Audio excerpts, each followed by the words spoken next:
I would like to give people more time to show up, but this event, this review tonight is like very jam-packed, and so I feel like in order to respect people's time, I want to go ahead and get started. So without further ado, my name is Ruben Cantu. Thank you very much for coming tonight. This is going to be our last session for the year.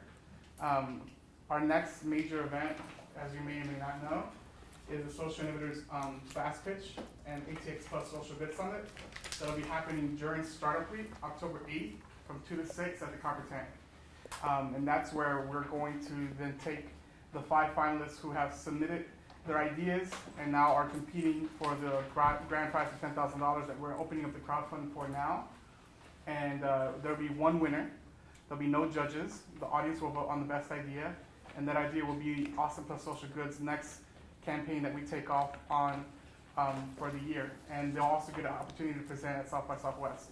That being said, today's talk really will be focused on making sure that we can plan ahead so we can avoid failure. They say if you fail to plan, you plan to fail.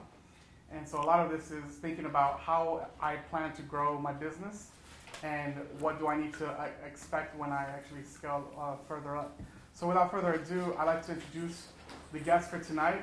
His name is Rich Russakoff, otherwise known as Coach to the Best. I got the pleasure to meet Rich earlier this year, and I was very amazed by not only the amount of work that he's done throughout his career, but the way he thinks. And I think that you also be able to find some value in that. So I'm going to go ahead and give it to him, and thank you very much. If I can get a round of applause for Rich.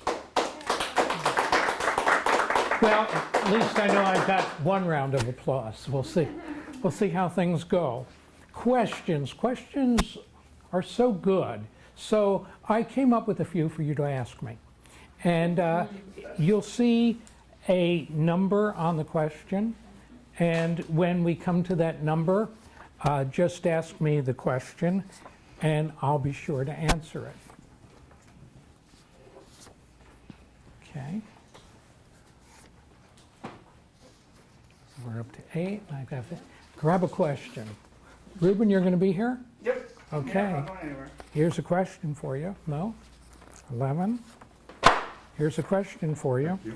And I have 3 more, and we'll see if others come in. And if they do, would you mind handing them? Yep. Okay. So, when we come to your question, what I'd like you to do is give us your name and then the question. So, who has question number 1? That would be me. All right. And what is the question and your name? My name is Marina Zoe, Hello. and the question is, can you please give us your elevator speech? I'd love to give you my elevator speech. And this is, as Ruben said, I'm coach to the best. And here are some of the best that I've coached. This is Brett Hatton, who started 4 Hands in Austin, Texas. I worked with Brett for 10 years in his business, and he won the Ernst & Young Entrepreneur of the Year Award. David Galbensky won the award as well. He's out of Michigan. And his business is Lumen Legal. Damon Gersh is out of New York City and has a business called Maxons. All 3 of these, along with Daniel Marcos, who also lives in Austin, Texas, have won the Ernst & Young of the Year Award. Dean Zarella owns 2 companies, TNO and Move, also in Austin, and his business was voted the #1 business in Central Texas for businesses doing under 25 million. And his company is growing by leaps and bounds. And this gentleman, Randy, is one of perhaps 50 clients I've worked with over the years who have won the Inc. 500 award. So those are the types of clients I work with. And here's what I want you to think about tonight. And here's your homework assignment. I'd like you to think about 5, 6, 7 years from now, you're the winner of the Ernst & Young Award, or you are the winner of Inc.'s 500 #1 company in the country, and you're asked to make a speech. And in your speech, you would say things like, this is who I want to thank.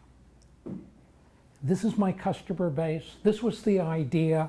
This is how it evolved and grew. These are the people that were so vitally important to the growth of my business. This is what I've learned, and this is what I'd like to share with you so that you can one day be the winner of the Ernst & Young or Inc. 500 or an award from your staff that says what a beautiful thing it is to work for you. So I started my first business, R&R Junction, on the Outer Banks of North Carolina. It was a jewelry and gift business. I ran it for 10 years. When I sold it, I became interested in how businesses changed hands. And I moved to Richmond, Virginia, and I joined a franchise called VR Business Brokers. And I started brokering businesses from buyers and sellers. And as a result of the success I had, the franchise asked me to work with their network and teach people how to do it well. But the thing that was most important is I saw people buy lemons and make lemonade, and buy lemonade and turn them into lemons. And it was the management that made all the difference in the world. I was very fortunate, let me go back here to this one, go the wrong way, Rich. This one here, I was very fortunate to become involved with Inc. magazine. And Inc. is one of the leading publications for the small and mid-sized business market. I spoke at Inc. conferences throughout the country, and I worked for Inc. as a senior consultant for their consulting division. This led me to be involved in the Entrepreneurs Organization, to speak at leadership summits, Fortune leadership summits, to speak at for companies like Apple as they were trying to introduce themselves to the entrepreneurial world, and it helped me grow. This was my team at R&R Junction, my first business. There I am down here, and we did a publication every year, and in the publication, the headline was always, in this case, 21 great reasons to shop elsewhere. So, moving forward, I'm a writer. I was privileged to write the last chapter of Vern Harnish's book, Rockefeller Habits. This is my book, How to Make Banks to Compete to Lend You Money. Somebody will probably get a copy of this if they'd like before the end of the evening. I also write a column for Money Watch when I get around to it, and I've written for CBS Online as well. So what I would like you to do is look through this. This is the CEO checklist. And if you have a pen, great. If you need a pen, I have a few up here. And as I go through this, if it applies, I'd like you to check off, anybody need a pen? I'd like you to check off the things that you can relate to so that you know how you're doing in your business. Anyone else need a pen? Then we're fine on pens. Okay, so who has question number 2? Yes. Hi, JC, Taro. What did Andy ask Gordon? What did Andy ask Gordon? Well, Andy is Andy Grove. And Andy Grove was one of the founders of Intel. And Intel started with memory chips. And they grew, and they were a monster in Silicon Valley. They were doing incredibly well. And then the market dropped out. And their profits in 1984 were 198 million, and then by 95, less than 2 million. So Andy knew that he had some issues and some problems. And he went for a walk, and when he went for the walk, he looked outside and he saw this Ferris wheel, which was very close to where his office was. And he said, he had an idea, and he came in and he said to Gordon Moore, he was the president of Intel, and he said to Gordon Moore, who was the CEO, Gordon, if we were fired tomorrow by the board of directors and they brought in a new CEO, what would the new CEO do? And Gordon said, we get out of the memory chips business and we get into processors. So Andy Grove invited Gordon Moore to go for a walk with him and talk about how they would do that. And I always challenge every CEO to ask this question at least once a year about their business. And you can ask it about your life as well or anything. If a new CEO came in, what would they do different? And they wouldn't be tied to emotional issues. They would look at the business logically. They would see where the business should go. And that's what I recommend for every CEO. Who has question number 3? Yeah. Rachel Smith. Hi, Rachel Smith. Hi. What's a real CEO's job description? This is a really important question. Most CEOs grow their business to a certain point, and then they're not sure what their role is. They come in with a certain skill set, but really successful CEOs, the ones that survive and prosper, work on their business, not in their business. So first of all, you have to have the vision. The vision is, what do I want to accomplish? You can get information about the vision from anywhere. But the important thing is to have a vision to begin with, and then you become a leader where you say, this is what I want to accomplish. These are my goals, and you bring the team together in terms of the product, the services, the software, the players, establish yourself in the marketplace, and then once you have your leadership team together and all those components, your next job is to give them the tools and the resources they need to do the job while you continue to work on the business as opposed to in the business. Oh, excuse me. Next, I'm going back the wrong way, sorry. Then I keep wanting to hit this button here. So the next thing is building relationships. In order to succeed, and I'm going to share more about this as we go through, great CEOs build relationships. They build relationships with all the stakeholders. Stakeholders can be the customers, your vendors, your suppliers, your personnel, the community, all the people that are involved to make a business successful. Next thing is they get feedback. They're constantly asking customers, asking their personnel, asking vendors for more ideas and things, and always looking for feedback to continue to grow. They're lifetime learners. And entrepreneurship, looking for ideas. As it happened with Intel, they were able to quickly shift from memory chips to processors because they were entrepreneurial enough and they were looking for the next thing, and it took them to great places. Fiscal management, we're going to talk about that. Very important to overcome the fear of financials and understand what the numbers mean and how that relates to your business. And finally, personal style. Your personal style reflects who you are. And your organization, more often than not, will be like you are, the type of person you are. They're going to look for you for values and for ideas and for how you should conduct yourself. Okay, who's got question number 4? Okay, Mr. Verbose. Oh my goodness, what did you call me? Mr. Verbose. She called me, did you hear that? Yes, and your name? I'm Jill Goodman. Hi, Jill. Can you describe an entrepreneur in one word? Can I describe okay, verbose, one word. Let's see what I can do. Okay. Here is the word, survivor. And as we go through the program, you're going to see the things that I think it takes to be a survivor as an entrepreneur. Thank you so much for your question. Okay, who has question number 5? Yes. Daniel Soto. What is a zone of genius and how do I know when I'm there?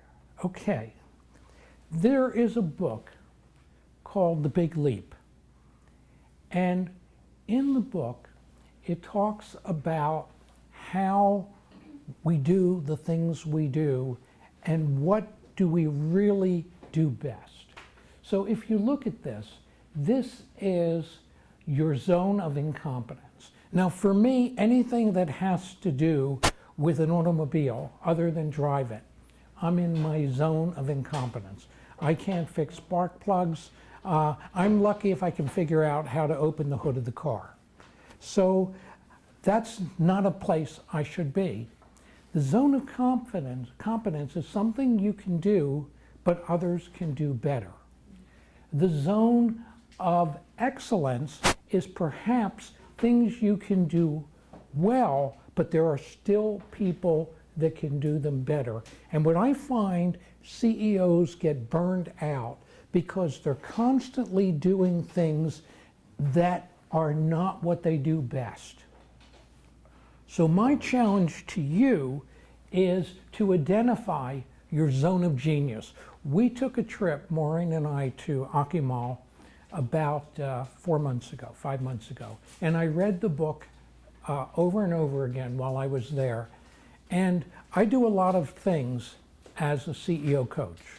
And what I came to the conclusion is, I'm an okay writer, but I love doing workshops, I love doing seminars, I love creating programs, and I love working with people. So that's where I'm putting my focus as I grow my business, and to create intellectual property, but have others in areas that have that zone of competence to do things that I don't enjoy doing and that drains me. So my question to you is, what is it you love to do? What is it you do better than anyone else? What gets you excited? What are the things you accomplish the best? And ask yourself how you can put as much time there. And that's your zone of genius. This is John Wooden, Hall of Fame coach. He passed away in his 90s a few years ago. Do not let what you cannot do interfere with what you can do. And I would change that a little bit. Do not let what you can't do as well interfere what you can do best. When I was working with Inc. magazine, we studied the companies that made the Inc. 500 list, the fastest growing small businesses in the nation. And what we discovered was that 18 to 20% of the companies that made the Inc. 500 list were out of business within 2 years of making the list. And we were stunned because we started the survey to find out what made the best, but had no idea that so many companies would be gone that made that list. Well, there are a lot of reasons. High growth is high risk. But what we discovered is what gets you to one level won't get you to the next level. It wasn't the economy. It wasn't necessarily the business they were in. It wasn't their ability to raise capital. And our conclusion was that it was the critical things that management does at each stage of growth. I have a different perspective now from Gay Hendricks, who also wrote the book we just looked at. Because the reality of it is, we all have upper limits barriers, little voices that we hear in our head that hold us back, that say, you can't do that, or I don't know that I can do that. And there are many reasons why we say that. One is fear of outshining other people, holds us back.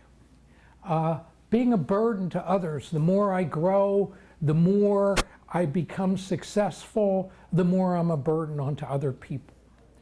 Leaving others behind, disloyalty and abandonment. You see that in families a lot. Somebody becomes very successful and there's a difficulty there. And finally, being fundamentally flawed. I don't deserve it.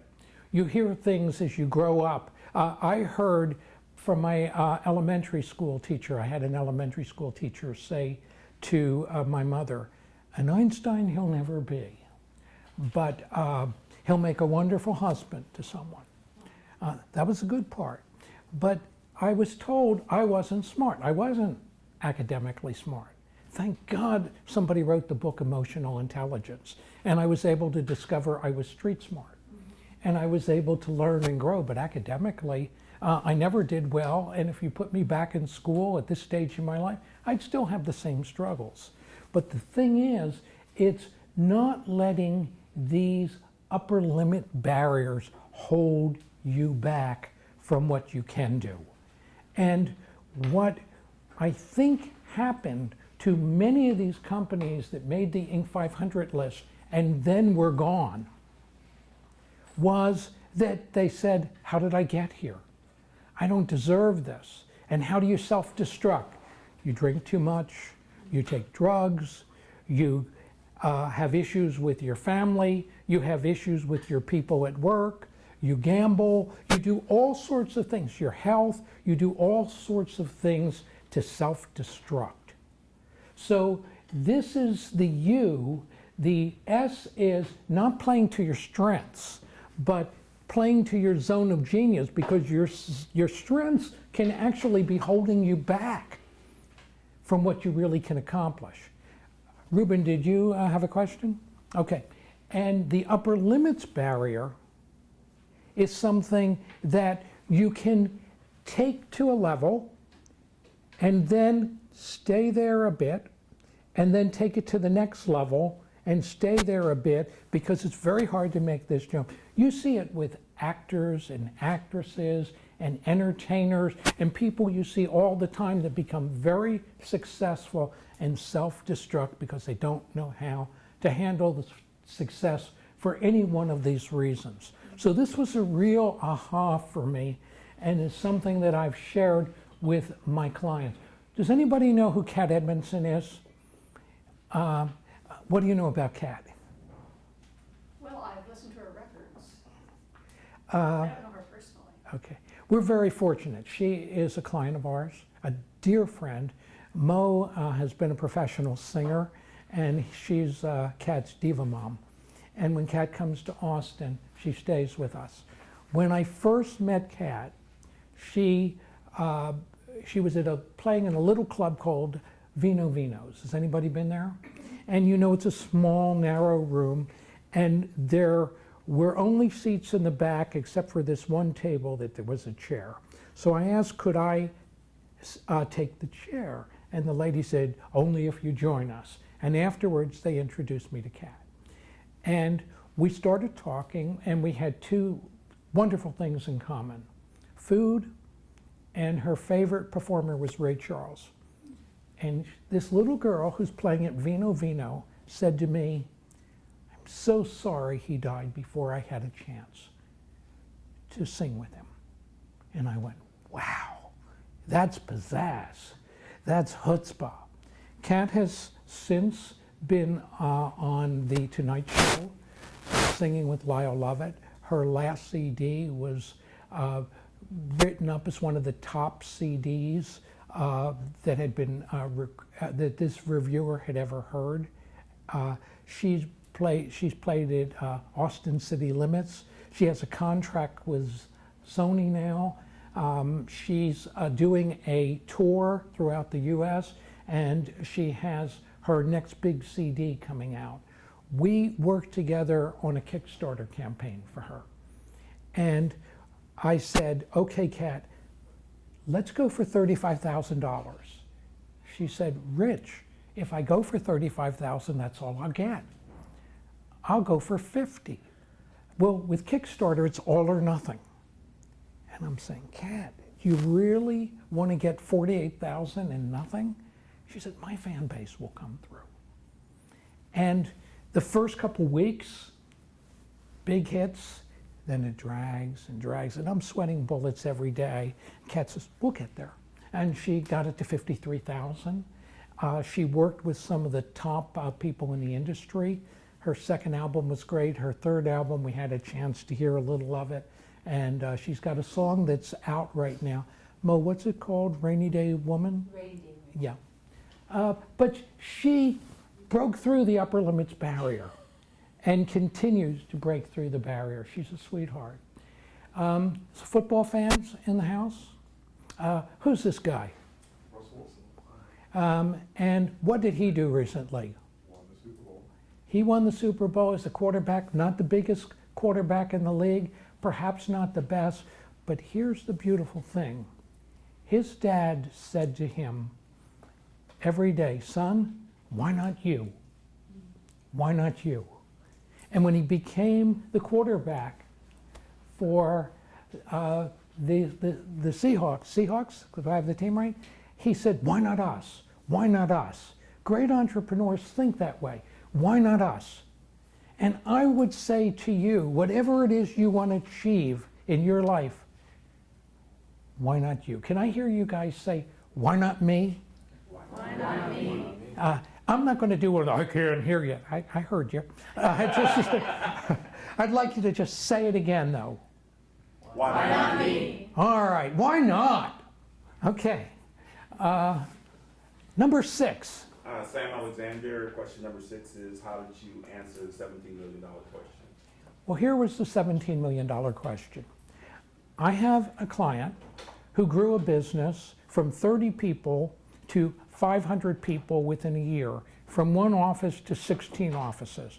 And he was able to do this because of a contract he had with AT&T, and they supplied him what he needed to make it happen. And after he did that, someone approached him to buy his business.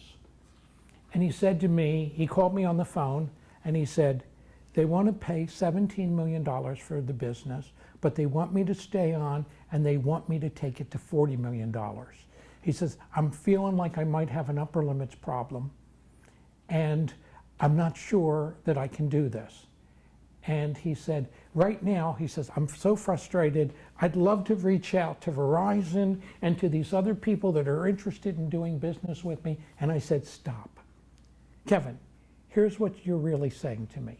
Right now, you're growing this business, and in the process, instead of being the CEO or the relationship builder, what you are is in a drama triangle every day, running on adrenaline, trying to hold all these pieces together, doing something that you're good at, but it's not your zone of genius. So if you get this opportunity and it's business development and it has all the other places underneath, grab it and go for the zone of genius, and don't worry about the upper limits barrier, because you can accomplish it.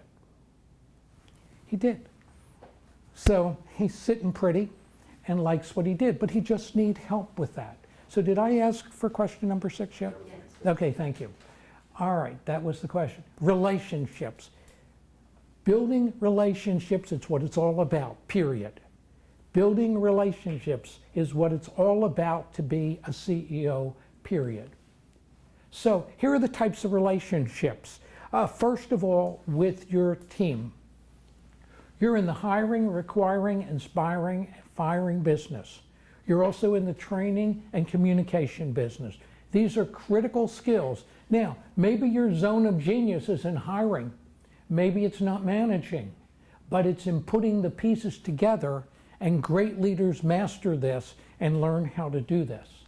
In addition, leaders have to make the tough decisions. And sometimes the tough decisions that you have to make have to do with letting people go that are cancers in your organization, or your organization outgrows the wonderful people that maybe got you to one level but can't get you to the next level. So you have to make tough decisions all the time. One of my clients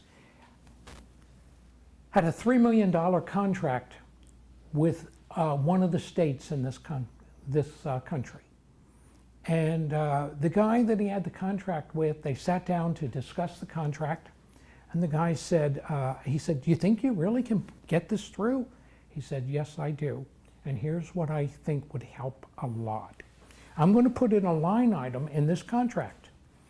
And that line item is going to be for $150,000. And when you get paid for that specific line item, I'd like you to cash the check and put it in an envelope and give me the $150,000. Wow, that's a tough call to make. The tough decision he made was, I can't get involved in that. I can't be in a position where if this guy gets caught, I lose everything I had. $3 million contract, give somebody $150,000. All the time, there are tough decisions that you will be faced as the CEO. It's your job to hire the best, fire the pests. And what was it you said to me before? Fire fast, hire slow. Hire slow, bring the right people in, fire fast if they're the wrong people in your company. Question number 7. Ray Ward. And the question is, what do employees want more than money? Well, studies show that when you ask employees what they want, consistently show that money is number 7 on the list. Let's face it, wherever we work, we can probably get the same amount somewhere else or close to it. But now remember, we're still talking relationships. And this is what employees want. Well, first of all, let me explain here why this slide is here. I believe we can't all be thought leaders, but we can all be thoughtful leaders. And what does it take? What do people want? We want psychic income. And psychic income begins with a sense of belonging, that people care that I'm in this organization, that I'm treated properly. Recognition, pride, ideas are encouraged in your organization. Emotional security means you're not getting beat up. I had a company that I was working with. The CEO was really good, but he was an attorney, and he would go to court sometimes and lose a case, which they always would appeal, and he'd come back to the office and he'd be furious. And he'd be looking at what everybody's doing and he'd be micromanaging them. And I talked to the people and they said, it drives us nuts. We can't get anything done because we're in an emotional state based upon what he was doing. So I said to him, how do you feel about that? He said, I don't want that. So who's a soccer fan in this room? Okay, you're our sports guy. Okay, so what's it mean when you get a yellow card? It is a foul that could potentially injure a player or... But what's a yellow card imply if I get a yellow card? If the referee gives me a yellow card, what does that mean? That means that when I have been warned that if I get another one, then I'm out of the game. Right. So what we did was we produced a yellow card and a red card.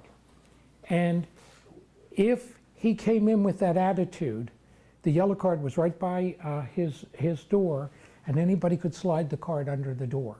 And it was a warning that he was screwing up everybody's emotional state.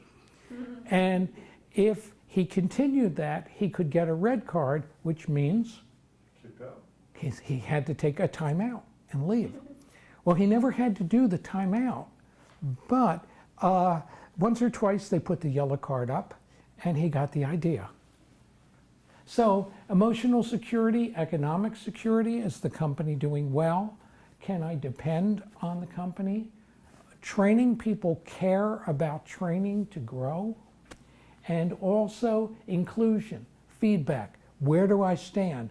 Most companies give annual reviews and they're generally put off and they're all about money. And I don't want to find out that something I did 6 months ago is the reason I'm not getting a raise today and you didn't tell me. I have an article that if you ask us to give you, we'll send it to you. It's Managing People for Fun and Profit. And it gives you a different approach to evaluations. It's another seminar. Okay, this is Judy Wang. She visited us this weekend. Judy is a very good entrepreneur. She loves her people. She's a great leader. She's not necessarily a good manager.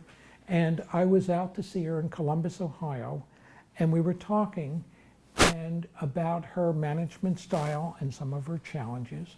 And I said to her, well, when's the last time you told your people how much you appreciate them? She said, you know, I don't know if I've ever told them that. So we had a full day meeting, and at the end of the meeting, Judy said to each person in the room, individually, while everybody was there, why she appreciated them for who they were and for what they contributed to her and the company and everybody else. She was crying as she did it.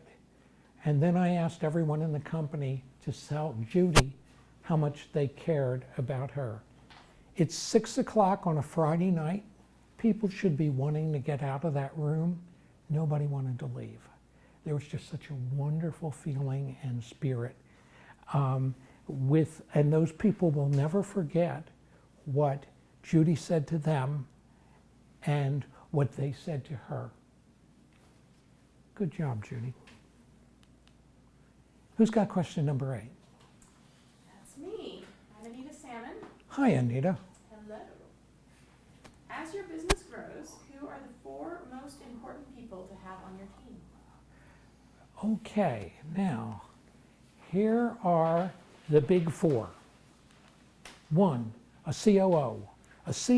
The CEO needs to focus on the business. The COO focuses in the business. The COO makes the trains run. They make sure that the day-to-day things happen. They are the ones that make the CEO's vision reality. Next is the CFO or controller. You need a great financial person, someone who gives you the information you need on a timely basis and makes sure your money is, you're collecting your money, you're paying your bills, and you know the trends of your business. We're going to talk about more about the financial side as we grow. The next is the executive assistant.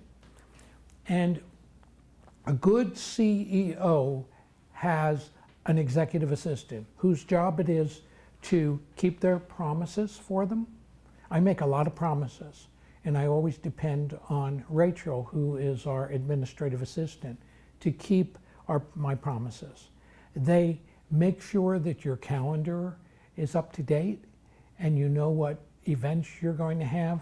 She packed everything for us for today, for everything we needed for this, and she keeps a good administrative assistant keeps you from getting involved in the thick of thin stuff, so you can focus again on that zone of genius.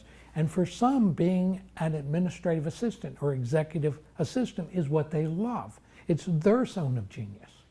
So you want to align the right people in the right place. And finally, a business coach or a mentor. There's a guy by the name of Bill Campbell in Silicon Valley who's been the mentor or coach for Steve Jobs and many of the other top executives in the country. A good mentor or coach helps you make the right decisions that you want to make. And they come at what you're doing with fresh eyes and a little bit detached, and they're able to help you see things that will make you run your business best. COO, financial person, administrative assistant, and a mentor or coach. So values is the V, the first V. We've got SUR done, now we're up to V for values. When your values are clear, your decisions are easy. Your values say, this is how we do business. This is who we are. This is the type of company we are. This is why we don't accept a $3 million deal with a $150,000 bribe attached to it. So this is a company. I introduced you to Damon Gersh. I showed you his picture earlier. Damon is in the fire, flood, soot, and smoke damage restoration business in New York City. I work with Damon. I actually was in New York City during 9/11, and On 9/12, he was called by Trinity Church to clean up the church so that they could have services. His people were down on ground zero for 1,000 days. They had 1,000 people down there for 6 months working down at ground zero. And what I love about their values is it's easy to say focus on the solution, but when you add to it, we know our mission.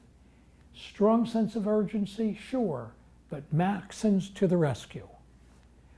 Accountability for action and results, this one is just beautiful. No blame game. So in order for that to happen, an unselfish team orientation, or we're all in it together. Professionalism and integrity, our word is our bond. Don't say it unless you mean it. Don't say it unless we're going to do it. Exceed expectations, we make a difference. Wonderful values. But the first top here you can find almost anywhere. It's the second is the emotional connection to the value which gives it life. This is Four Hands. Anybody know Four Hands in Austin? They're a wonderful company. They import furniture, and they have a retail outlet in Austin as well. We spent the better part of a day when we were coming up with whether we wanted to be an industry leader or the industry leader. What's the difference between, what do you think the difference is between being an industry leader or the industry leader? The means you're the only one. And what goes, oh, that's so good.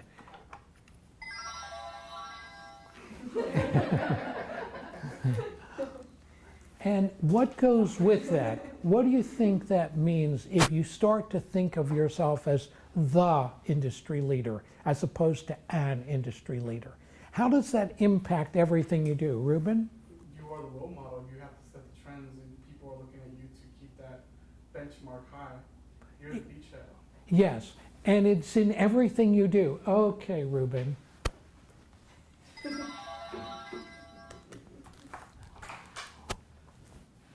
We do reward participation. So it's in your marketing, it's in your customer service, it's in the quality of your product, it's in keeping your promises, it's in the way you hire, it's in every aspect of your business if you are the industry leader in a given industry. So it's a wonderful difference and distinction. Thank you both. Who's got question number 9? My name is Dustin Fedako, and my question is, what do all the clients and relationships I've lost have in common? What do all the clients and relationships I've lost have in common? One thing, me. So it's I alone. Ultimately, as the leader, I alone, it's a lonely place. And I alone am responsible. And it starts with responsibility and understanding your business is perfectly designed to get the results it gets by what you do. So, wonderful story. Abraham Lincoln brings his cabinet together and he says, what I want to do is free the slaves. I want an amendment to the Constitution. This is what I want. It's going to be very difficult to do. That's what the country needs right now.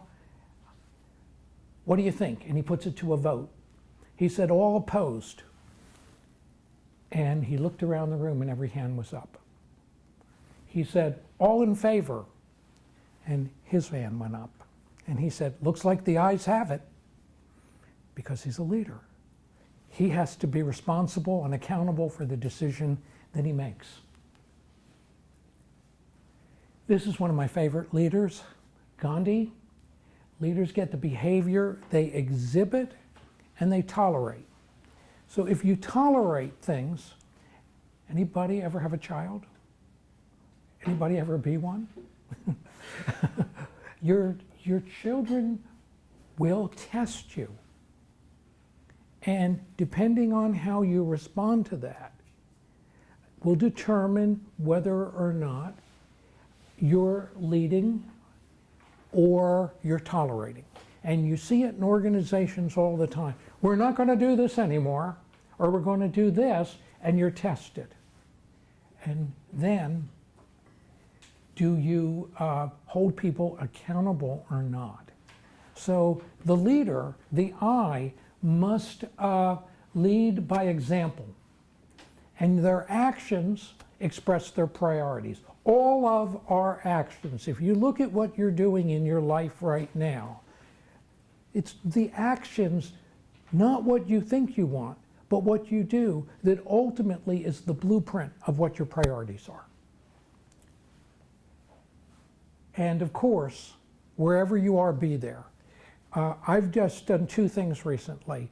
When I'm on a phone call now, I will not look at the net unless I'm in the process of setting up an appointment with someone that I'm talking to. And when I'm in a car, I no longer look at my phone. I don't text. I don't do emails. Wherever you are, be there. And your people will know if you're paying attention or not. They'll read your body language. They'll see if you understand. They'll see if you're a great listener. And great leaders are great listeners. This is a wonderful book, The Power of Full Engagement. And full engagement is physical, emotional, mental, and spiritual. Imagine that you're going in for surgery, and your surgeon looks way out of shape. And emotionally, the surgeon just had a fight with their spouse, or they're fighting with other people that's part of the team. And mentally, they're not really focused. And spiritually means, well, this is just another paycheck. This is just another operation I do. Would you want that person for your surgeon? It's the ability to align all of those things. The authors of the book are trainers and coaches for athletes. And when I looked at the book, the powerful engagement didn't get me. What got me was managing energy, not time, is the key to high performance and personal renewal. And most of the good CEOs I know are great time managers. But their energy management was difficult. And they were running marathons and they weren't giving themselves breaks. And what the concept of the book is, high stress, recovery. High stress, recovery. Stress is good if it's not stressful. It's you're moving yourself forward. And they were studying tennis players, the great tennis players, because a number of the clients they coached were tennis stars. And they said while they were doing the volleying, they could see no real distinctions between the players. It was only between volleys, that brief period of time of recovery between the volleys. And they saw, was somebody still angry from the last volley, so that they emotionally weren't there? Were they physically in good shape and getting ready in that brief period of time for the next volley? Were they mentally sharp and knowing what they wanted to do and ready for either serving or receiving the ball? And did they have that spiritual, which is really the mission, to keep it going? It's when they started studying those behaviors that they saw who was the best and who wasn't and why. So one of the things that I got from the book that is really good to monitor is the dynamics of your energy. And as the CEO, I alone, your energy shows in everything you do as well. High energy, invigorated, challenged, confident, joyful, connected. Low positive, relaxed, mellow, peaceful, tranquil, serene. High negative, angry, fearful, anxious, resentful. What kind of a client, what kind of company are you going to have if you're here? And then ultimately it can lead you to depressed, exhausted, burnout, hopeless, defeated. A lot of this goes back to, are you in your zone of genius? Do you have the right players around you? Are you doing what you need to do? But people will read your energy, and your energy defines what you're able to do and the results that you get. So now we're down to the next V, which is vital measures. And the vital measures are the financials. And great CEOs or leaders ultimately learn to overcome their fear of financials. And here are the things that you want. Demand transparency, which means have that person in your company to give you real financial data. What are the trends as your business going up? Are your margins shrinking? Understanding the power of small changes, which I'll explain in a minute. How to create a culture of profitability is a seminar that I did, which I think is still online. If you guys want to go to my website and find what it takes to create a culture where everybody's interested in profitability in the company. Knowing when your break-even point is, because once you get to break even, everything you do after that affects your bottom line. So what is it by the week, by the month, by the year, and understanding that, and then managing your accounts receivables and financials so you're getting your money in on a quick basis for the work you've done. So here's a question for you. How do you determine if you're made money? What do you think would be the one that's the right answer? Your income statement, your profit and loss, your balance sheet, your bank statement, or a Ouija board? So by show of hands, how many think the Ouija board? 2. Can we talk later? I've got some ideas for you. Bank statement, balance sheet, income statement.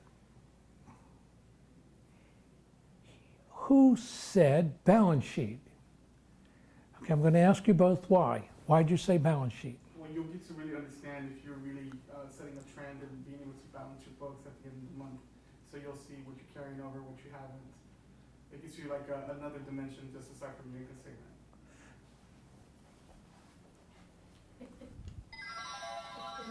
I'm going to add to that. What he said, so give me a And he wants his candy. There's only a little left here. Okay, so let me give you my answer to why the balance sheet is, which is close to what he said, which is what you said he said. I can't get it quite back there to you yet. Okay, the reason is a balance sheet shows that, and this is basically, even if you're looking at your personal financials, are you growing in assets or are you not shrinking in assets? And it's a snapshot in time that really shows where you're going, and it's not the top line of a financial statement of a business is for ego. The bottom line is how savvy entrepreneurs keep score. But ultimately, it's not about what you make, but what you keep. And so many businesses, they're not keeping money. They're spending it as fast as they can or faster than they can. And ultimately, when they run into a problem, they can lose it all in a heartbeat. And it's a sad thing to see it happen. So that's the answer to that question. And you want to identify in your business the value drivers. So if you're looking to sell your business or to buy a business, here are things that you want to look at. What are your revenue run rates from all sources? By all sources, all profit centers. And a run rate is, are you growing in your numbers? And What's the opposite of a run rate, Ruben? Do you know? It's a burn rate. Ruben said, I knew that. Okay, so a burn rate is how much are you burning. A run rate is how much are you earning and growing. I have a client that grew from 1 million to 3 million and will grow to 6 million this year. And that's a pretty damn good run rate. So these are the kinds of things that that would make them very attractive for somebody to buy. Solid recruiting, high retention. We're going to talk a little bit about that in a minute or two. But high retention is critically important. Your gross margins, which we were talking to a startup business last night, some friends of ours, and she sells women's clothing, and she does that by coming into a home where somebody throws a party. If she buys something for $50, she sells it for $150. That's a pretty good margin. That's a triple margin. So she's got that room, just like Starbucks has that room because of how much they can sell a cup of coffee by putting 45 different things for any given person at any given time in it. High net margins, which is profit. What are you bringing down to the bottom line? High growth rates. Are you growing your business? Good management, solid infrastructure, and diversified customer base. When I first started working with Four Hands, their biggest customer was Crate and Barrel, and they represented over 50% of the business. And they didn't have a good financial person in place. And I kept saying, if we lose Crate and Barrel, what do we have? And is this whole business, all the other clients that we have about only there because we have Crate to pay for it? Finally, we've targeted the top 50 furniture companies that would carry the furniture we wanted, and we went after them. And they created a diversified, dynamic company that has grown to be one of Austin's greatest success stories. Question number 10.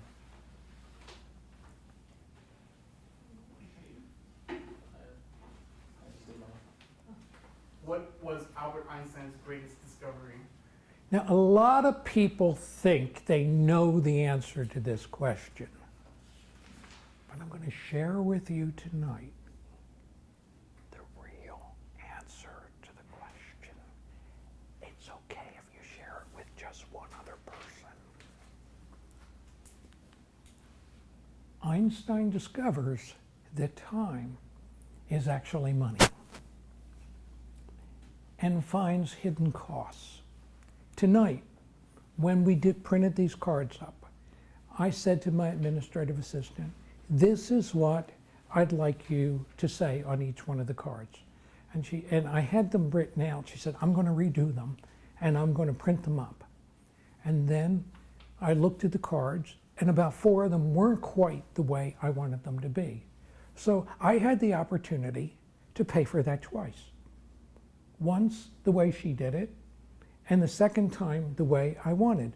Poor communication. Poor communication costs time and money. And in most businesses, mistakes, taking care of mistakes, poor communication takes up over 50% of your time. I worked for a company once, and here was the rule. You tell somebody something, then you tell them what you told them. Then they tell you what you told them that they told you, and then you tell them what you told them, that you told them, that they told you. Now, I'm going to do a very quick little exercise with you to prove my point. Pick a partner. And stand up, get in front of the partner.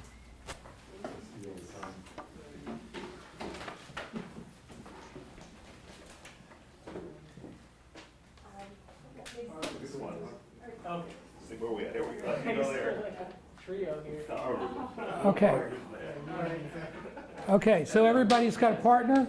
Okay, what I want you to do is tell your partner exactly how you got here tonight. Somebody go first. How I got here?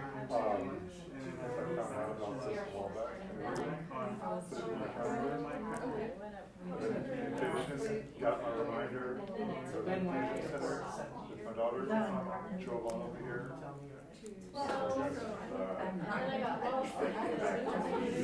Got it? Switch, both Okay, now when you're done, what I want the other person to do is tell them what they just heard.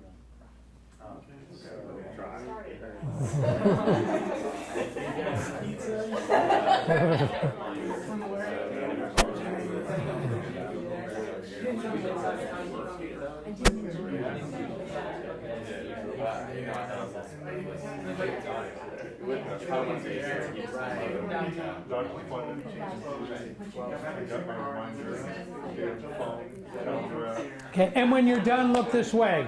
When you're done, look this way. How many got it exactly right? Close. Wait, close or exactly right? Close isn't good enough if you made the wrong turn and went the wrong way. Oh, no, we got it exactly. All right, one in the group got it exactly right. Two? Okay, that's great. That's great. The thing is, for those of you who didn't, it's, well, come on, that's really complicated, Rich. Look what you're asking me to do. But that's what communication in the business world is all about. It's very difficult to get it right. And when you don't, it can lose you customers, it can cost you money, and it costs you enormous time. Switch now and share and see what you come up with. Switch partners? No, stay same partner, only tell, I'm sorry, see how lousy my communication was and what that cost us? We already did that. So tell the other person. You all did that? Yeah. We didn't do it. You didn't do that. Because we understood your communication. You listen carefully. Listen, that's what it was, right? Okay, so however you want to slice it and dice it, my point has been made. Okay. Thank you all for doing that. That's such a great story. And as a result of you doing that, you get. Okay, so you know, with hidden costs, what's the cost of acquiring a customer? What's the cost of losing a customer? There are so many things. What's the cost of booking a flight that you know that's going to occur a month out, 2 weeks before, and 2 days before the flight? What's the cost of not looking at your credit card statement when you get it, or when you're getting your bill at a restaurant? And there is so, generally speaking, the rule is, if it's wrong, it ain't in your favor. And there's so many ways that you can lose money that are hidden costs for the operation of your business. So you can share this Einstein theory with one person if you choose. Who has question number 11? What are the world's 2 greatest management principles? The 2 greatest management principles, Mrs. Russakoff, happen to be you get more of the behavior you reward, and what gets measured gets done. So it's critically important, and we're still on vital measures, to look at what do you measure in your business operation.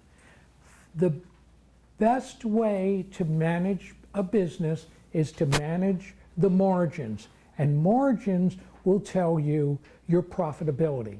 And if the margins start to shrink, you are in trouble. I work with a company and I did a business evaluation for them. What we discovered was that 70% of their revenue went to employee training, employee hiring, employee salaries, and employee benefits. 20% of the revenue went to sales, general, and administrative expenses, including the salaries of the officers of the company, which left a bottom line of 10%. Not bad, double digits. But here's the problem. What if 70% of your cost of goods goes up to 74? And what if your general expenses go from 20 to 25? Now you're bringing 1% to the bottom line.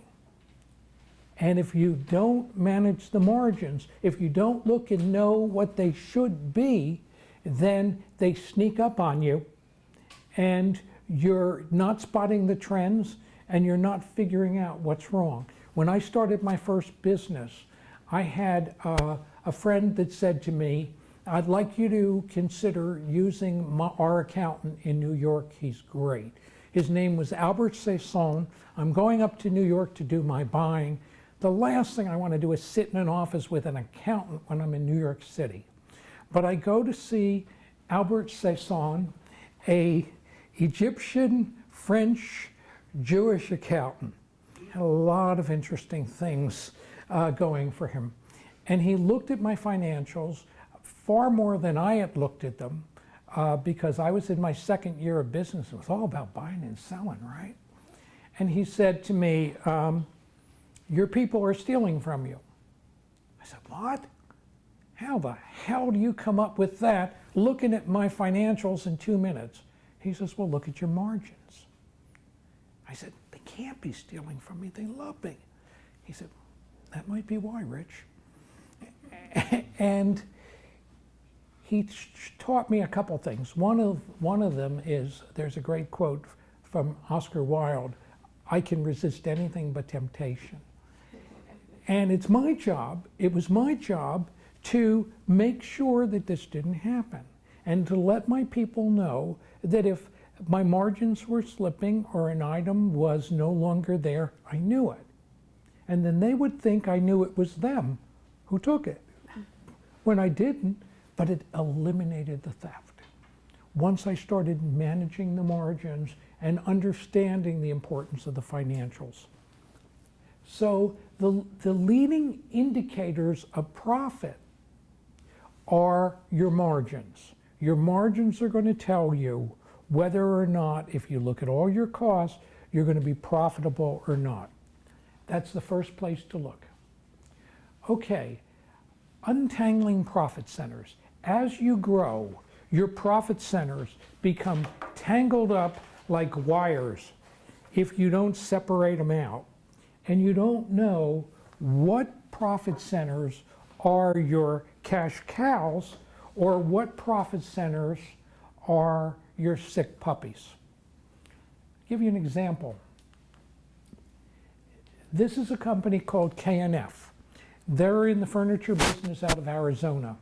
The owner started her business designing these beautiful mosaic tables. She knows exactly how many mosaics of each color and each pattern and each side she needs for each table. Her workers were paid on the basis of how quickly they could do the design and do it well. She got tired of this line. It was successful, but she'd done it and she'd done it, and she started this line. And she got a great contract with Crate and Barrel. And this was metals and all sorts of complicated things to put this together. And it was a clean line, and Crate loved it and wanted to try it. And I came in to help them do a bank financing situation, and I said, let's break out our profit centers. And what we discovered was, this was the cash cow, and this was a sick puppy, but they were putting all their resources into this and neglecting the mosaic line. So what we did was, we started marketing more in the mosaic line.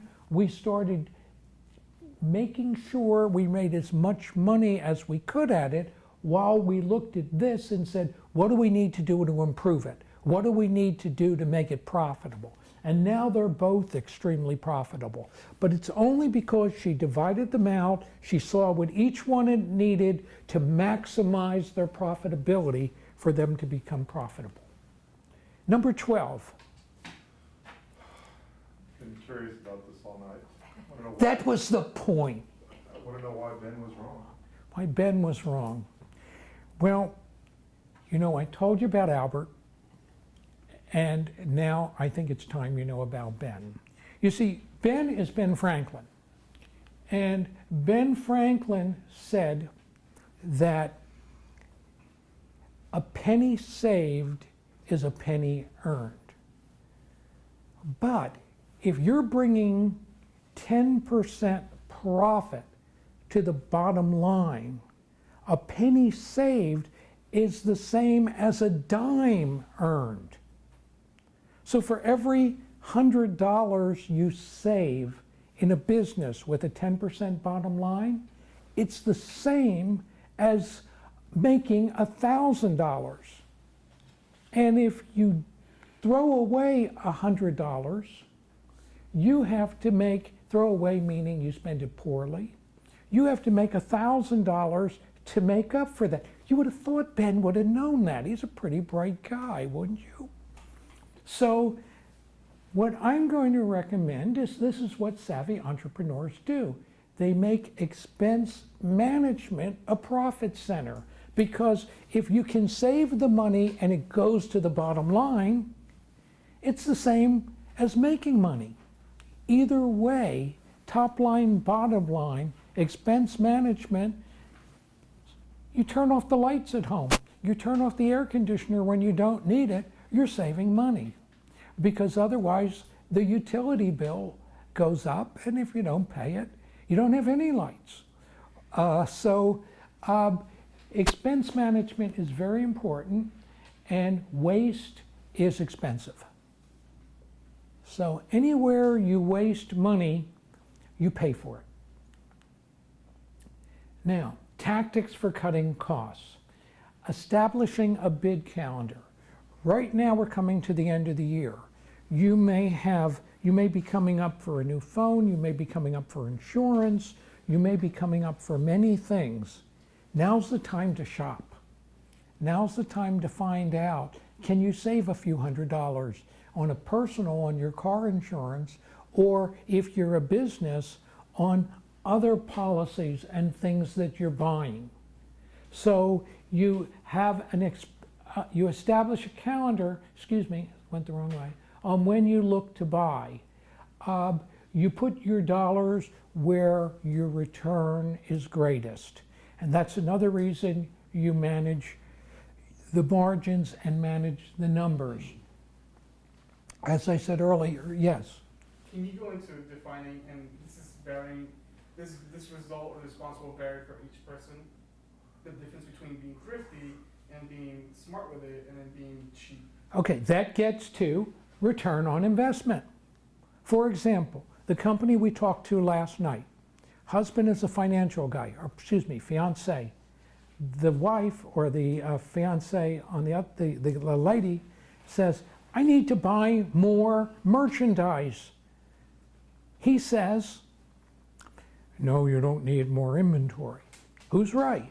Well, to a certain extent, there's the right number, a right amount of inventory she needs to have in stock. And there's also the right price points she needs to have in stock. So there's a number, and what we came up with was $4,500 worth of inventory to have at every show she does is the magic number for her to sell anywhere from $1,100 to $1,900.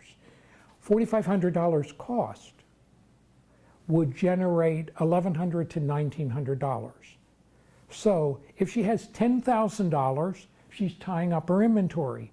If she is tying up her money in inventory, if she has $1,500, she's going to sell less. So if you're buying a printer, what's a good value? If you're buying vehicles for a fleet, what's a good value? Are you going to buy something cheap that in 2 years is going to be no good and that you're going to be constantly repairing, or 4 years that you pay a little more for? So these are things that you're constantly weighing, but you're looking for return on investment, you're looking for real value in making those decisions. And if you're always going for the lowest price, that's what you're going to get. So that's the way I would answer that. On the other hand, with employees and salaries are generally comparable. It's the psychic income, which you don't see on the balance sheet, which keeps people with companies. So it's what is the value you're offering? Did I come close to answering your question? Then you do the Wounded Me. Don't film this. Thank you. We are really moving ahead here, guys. Negotiate with vendors and suppliers for the best price, but on the other hand, make sure you're going with the right vendors and you're getting apples for apples and oranges for oranges here. Who has 13? Brandon Epstein. What does 1 + 1 + 1 equal? Oh, that's easy. 1 + 1 + 1 equals 19. And let me explain to you how that happens with the power of small changes. Let's say you have a $10 million company, 10 million in sales, and your cost of goods or your cost of your product or services is 50% or $5 million cost of goods. And your other costs, your general and administrative expenses, are $4 million. So S, G, and A. So what we're looking at here is 50%, 40%, bringing to the bottom line 10%. Are you with me? Because these are what it costs for the merchandise. This is what all your expenses are. You're bringing $1 million or 10% to the bottom line. Now, what if you could raise your sales 1%? How much money would that bring in? Just 1%, power of small changes. $100,000. All right. What if you could cut your cost of goods by 1%? What would that add to your bottom line? 50,000, because it all goes to the bottom line. And what if you could cut your SG&A by 1%? What would that bring to the bottom line? Okay, 40. Okay, if you add that up, you get 190,000 or an additional 19%. So 1 + 1 + 1 equals 19. It's as simple as that. It's the power of small changes. So let's take a look at how it looks. This is David Galbensky, who you saw earlier. His business is that he finds attorneys to work on a project basis for Fortune 1000 companies and law firms, particularly when they're in litigation or they need special people. I went and worked with David, and I said, and he was barely profitable at the time I came in. And I said, David, how many hours are you billing people for the year? He said 145,000. I said, David, what if you raised your prices $2 per hour? Would you lose any business? He said, no. It took us 2 years to get there because contracts were in place. When he did, he brought an extra $290,000 to the bottom line. The power of small changes. Does anybody buy iTunes? Did anybody used to buy them for 99 cents and now pay $1.29? Or did you say, $1.29? Hell no, I'm not buying it. Well, the amount of money they make per day is in the millions on the difference between $1 and $1.29. Okay, another example. Okay, 14. Who's got question number 14? We're spreading them around. But I do have another question. Okay, another question. Yes? You told me about Ben, Yes. but why did Tom say Woody is wrong? Why did Tom say Woody was wrong? Well, Woody is Woody Allen. And Woody Allen said that 80% of success is showing up. And Tom Friedman of the New York Times said Woody was wrong. 80% of success is getting stuff done. Or the final letter R, results. Results. It's all about results. You can have the vision, you can have the people, you can have the team, but if you don't get it done, it don't mean squat. So that's why Woody was wrong and Tom was right. So let's take a look at what I consider the 5 Ps. Proper preparation prevents poor performance. Get it right the first time. Do the things that you need to do. It's in the planning. The planning leads to the execution. This is a marvelous book called Execution, the Disciplines of Getting Things Done. And I'm going to give you a 2-minute capsule of the essence of the book. This is how they recommend you do it, and this is what I like to do and I ask my clients to do. 1, if you have a project, what's the mission? What is it that we want to accomplish? And make sure everybody that's involved in the project clearly knows and understands what the mission is. Then, here's the critical thing. This is the most important part. When you assign to people what it is they're to do, ask them how are they going to do it. Because if they have not begun to think out the how process, it may not get done. So you want to know how it's going to get done. And how may include who's involved. Do we have to train anybody? Do we need outside resources? How much time is it going to take? How are you going to do it? And that leads to when, which is the milestones. So let's break the project down into steps and stages. And then when we get to those steps and stages, how are we going to measure it? Now, great CEOs are great delegators, but there's a huge difference between delegating and advocating. In delegating, many people delegate and say, I told you. What the hell do you mean you don't have it done? That's advocating. And delegating is a 2-step process. 2-step process.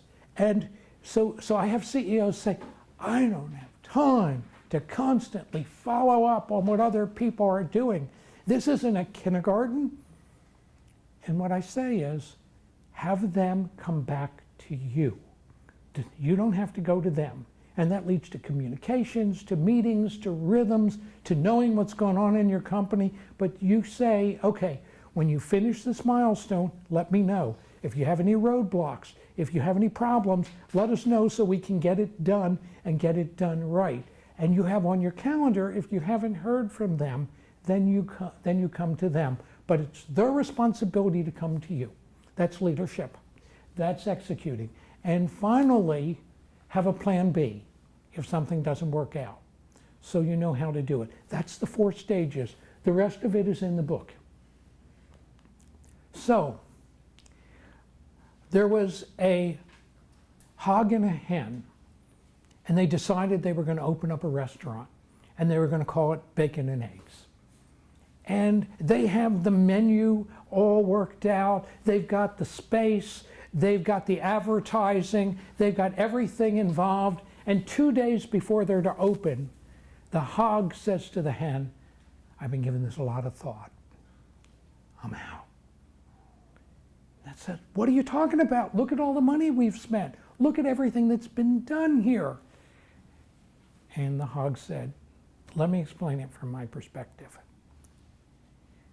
You're involved, but I'm committed as the bacon. So I knew I'd get you on one of these. So the idea is when you have a project, who's the hog? The hog owns it. The hog can have lots of hens, but there can only be one hog. Somebody has to be accountable and responsible and own it. They're committed to the project. And it's because when you have 2 people responsible, you have no one responsible because no one is accountable. It's the old line, how many software engineers does it take to screw in a light bulb? None. It's a hardware problem. How many hardware engineers does it take to screw in a light bulb? None. It's a software problem. Who's responsible? Who's accountable? So, hogs and hens. Results. Number 15. Just wondering if you could tell us about the duck who walked into the bar. Okay. A duck walks into a bar. He says, he sits down, says to the bartender, "Got any grapes?" Bartender says, "We don't sell grapes." Duck comes back the next day, sits down, says to the bartender, "Got any grapes?" Bartender says, holding his patience, "I told you, we don't sell grapes." Duck comes back the next day, says to the bartender, "Got any grapes?" Bartender picks the duck up by the neck, holds him up like this, says, "We don't have any grapes today, we didn't have any yesterday, we don't have any tomorrow, and if you come back one more time and ask for grapes, I'm going to take your beak, I'm going to put it on the bar, I'm going to take a nail and a hammer and hammer your beak into the bar with a nail. You got it?" Duck says, "Got it." Next day, Duck comes back, says to the bartender, "Got any nails?" Bartender says, "No." Duck says, "Got any grapes?"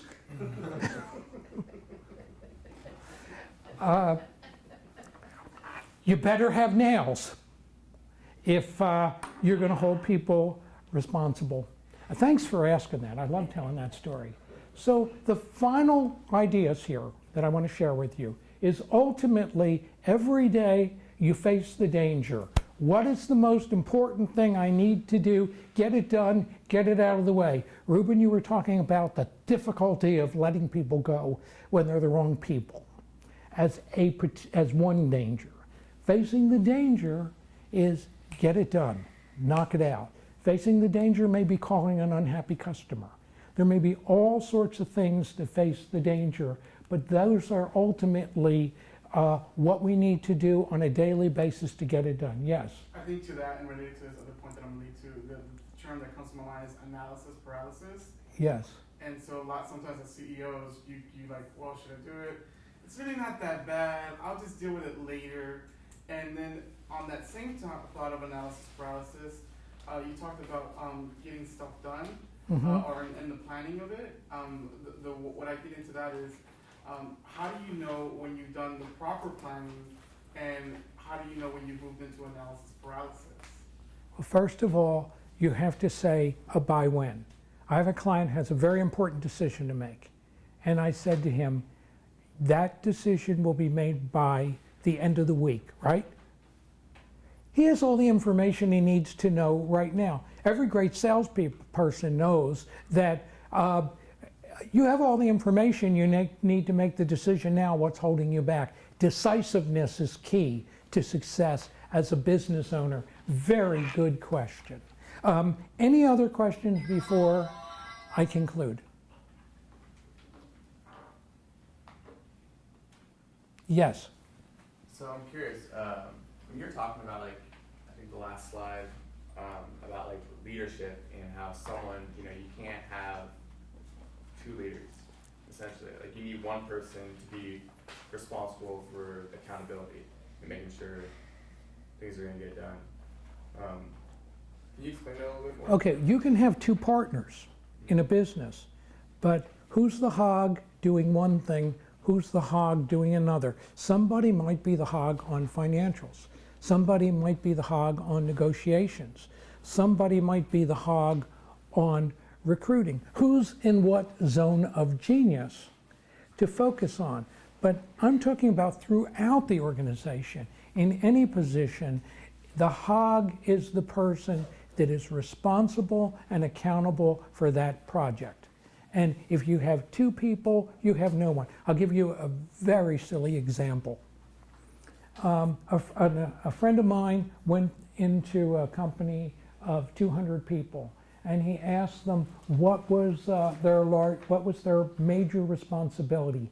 8 people out of 200 said buying the toilet paper.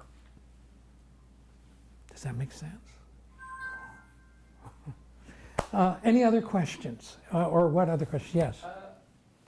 You spoke briefly about creating a culture of profitability. Yes.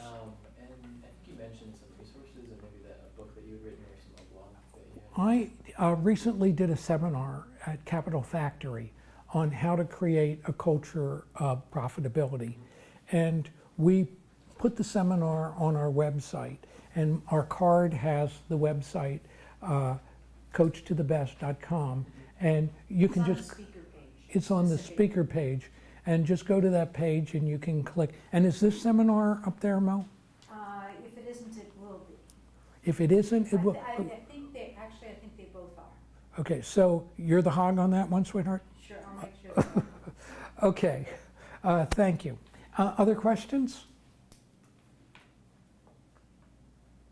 Well, the final thought I have is, what great CEOs know is, it's not about fixing the past, it's about creating the future.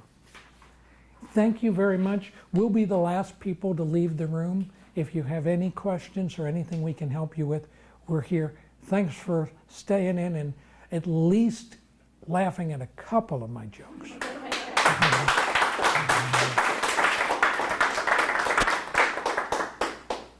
Thank you very much, Rich. Shake your hand. So, when we were thinking about starting this meetup back in February, we really wanted to have a social circle where not only we get to bond and create good connections, but really learn from each other and try to make sure that we not only learn how to create successful businesses, but then we were able to take it to the next level and create businesses that have social impact within the community. What Rich talked about was really basic fundamental stuff that really I still need to polish up on, and I think this is a good opportunity to learn on it. And obviously, I'm sure that each individual experience or each individual case with you guys is different, but hopefully you can take some of this content and be able to apply it to your daily practice.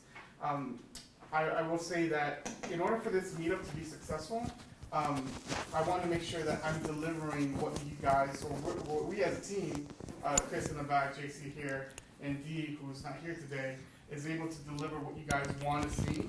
We've been really trying to test the mode. We realize that more people are interested in hearing people speak, and then a lot of people want opportunities to network with each other. So one of the things that I'm going to initiate today is a networking opportunity afterwards. So for those of you who are interested in socializing and getting to know each other a little bit better after this, we're going over to the Haymaker down the street. If you want to grab a drink, get to know each other a little bit more in depth, and be able to build with each other. So that's one thing that we want to include. And then two, I want to let you guys know that, as I said at the beginning of the event tonight, that we are having our Social Innovators Fast Pitch on October 8th. And so I hope that you join. I hope that you can maybe contribute to the crowdfund. And come and support the 5 finalists who have joined us to compete at that event in October. So with all that being said, Can you tell them the time and the location? yeah, so it'll be from 2 to 6 at the Copper Tank. We have keynote Mark Stroma from Google Fiber, who's going to come keynote. We're organizing one more panel, and we also have MCs, Natalie Cofield from the CEO of the Black Chamber of Commerce, and also Mark Madrid, the CEO of the Hispanic Chamber of Commerce. So I'm having both of them join on stage and really show how we're bringing the whole community together, trying to advance the idea of social innovation and enterprise. So hopefully you can join us then as well.